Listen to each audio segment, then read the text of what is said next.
5, 4, 3, 2, 1. The most important decision of the conference is the Declaration on World Peace and Cooperation. The nations assembled set out the principles which should govern relations between them, and indeed the countries of the world as a whole. These are capable of universal application and are historic in their significance. We in India have in recent months sought to formulate the principles which should govern our relations with other countries and often spoken of them as the five principles. In the Bandung Declaration, we find the full embodiment of these five principles and the additions to them of elaborations which reinforce these principles.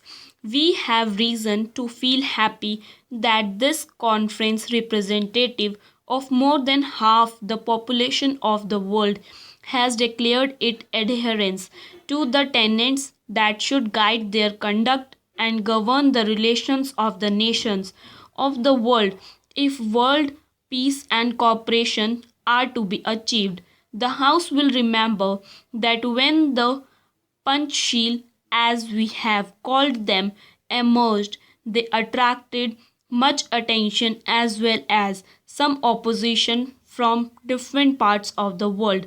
We have maintained that they contain the essence of the principles of relationship which would promote world peace and cooperation. We have not sought to point to them as though they were divine commandments or as though there was a particular sanctity either about the number or about their formulation. The essence of them is the substance, and this has been embodied in the Bandung Declaration. Some alternatives had been proposed, and some of these even formulated contradictory positions. The final declaration embodies no contradictions. The Government of India is in total agreement with the principles set out in the Bandung Declaration and will honor them. They contain nothing that is against the interest of our country or the established principles of our foreign policy. The declaration includes a clause which has a reference to collective defense. The House knows that we are opposed to military pacts, and I have repeatedly stated that these pacts, based upon the idea of balance of power and negotiation, form strength, and grouping of nations into rival camps are not, in our view, a contribution to peace. We maintain that view. The Bandung Declaration, however, relates to self defense in terms of the Charter of the United Nations. The provisions of the Charter make it clear about the inherent right of self defense. It will be also noted that the Bandung Declaration further finds place for two specific safeguards in relation to this matter, namely that there should be no external pressures on nations and that collective defense arrangements should not be used to serve the particular interests of the big powers.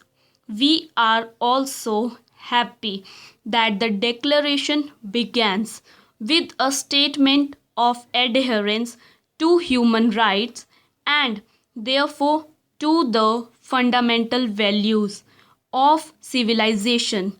If the conference made no other decision than the formulation of the principles of the Bandung Declaration, it would have been a single achievement.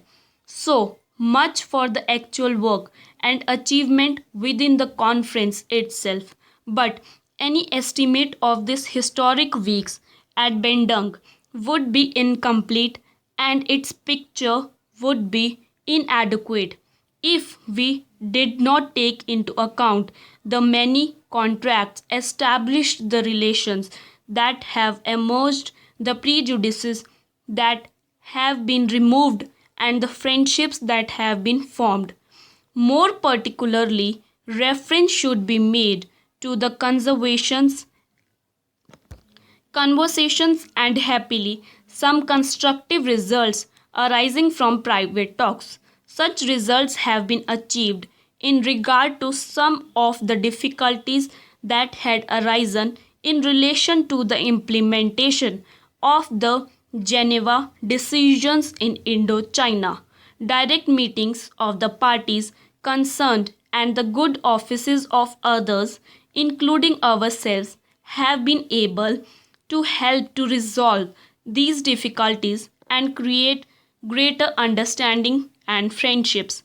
This is the position in regard to Cambodia, Laos, and of the Democratic Republic of Vietnam. We regret, however, that we have not been able to make progress in this regard in respect of South Vietnam. This must await time and further endeavor.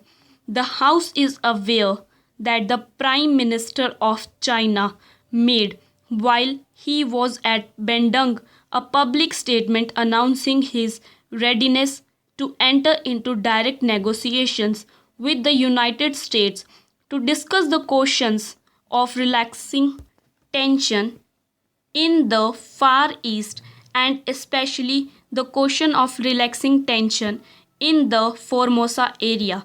We have known for some time that China was willing to enter into direct talks, and other parties concerned have also not been unwary of it. The announcement itself does not therefore represent a new attitude on the part of China, but the fact that this has been publicly stated at a gathering of the Asian and African nations represents a further and wholesome development. If this is availed of by all concerned, it can lead to an approach towards peaceful settlement. I had several conversations with Chinese premier and some of these related to Formosa. At my request, our defense minister has also explored certain aspects of this question with the Prime Minister of China.